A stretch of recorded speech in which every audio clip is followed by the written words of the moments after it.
Hello, I'm Evan Hansell. I'm a college counselor at St. Paul Academy and Summit School, and I'm also a member of the Data Trends and Analytics Committee for Access.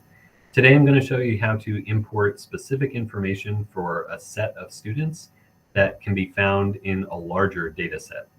To do that, I'm going to be using the VLookup function in Google Sheets.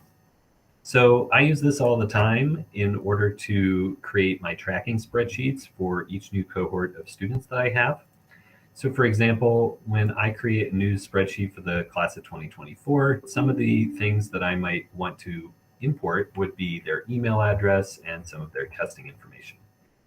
I could hand enter all of this, but this is also information that we have elsewhere in our office.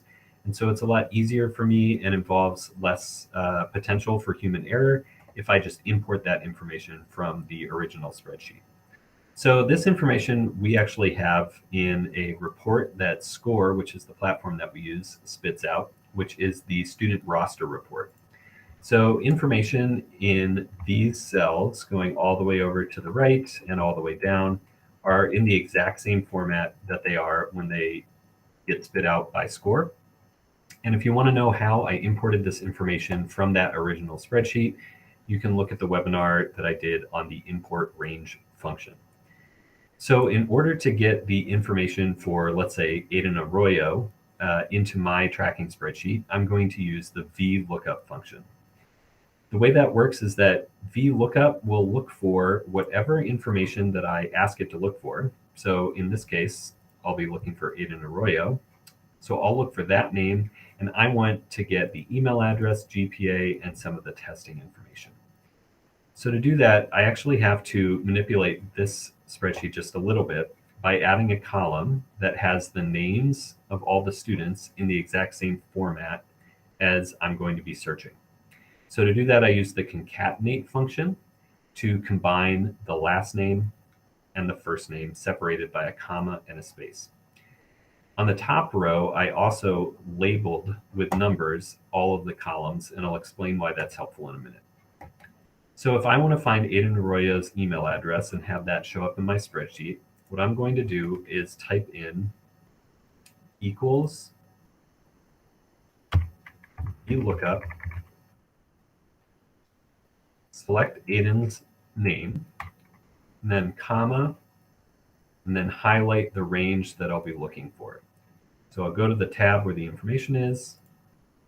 This is the first cell I want it to look for. And I'll go all the way over to the right and then all the way down. I'll hit comma.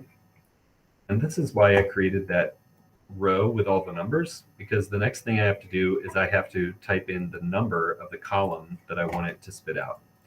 For email address, this is going to be column 6.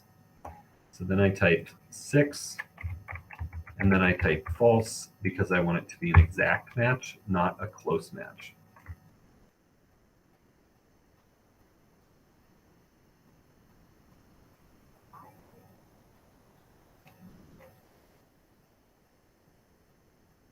So now I have Aiden Arroyo's email address in my spreadsheet. Now, if I want to drag this down, I have to edit this just a little bit by adding a $sign before the column, letter, and the cell number for the range. If I didn't do this, then as I drag it down, it would start looking in A4 through AE103, A5 through AE104, and so on. Ultimately, it would get to a point where it was looking in areas with no student data, and it would show up with a lot of errors. So then I hit enter and I get his email address in a format that I can then drag down. So if I want to get GPA and testing data, I can copy this exact same formula, and the only thing that I need to update will be the column that gets spit out.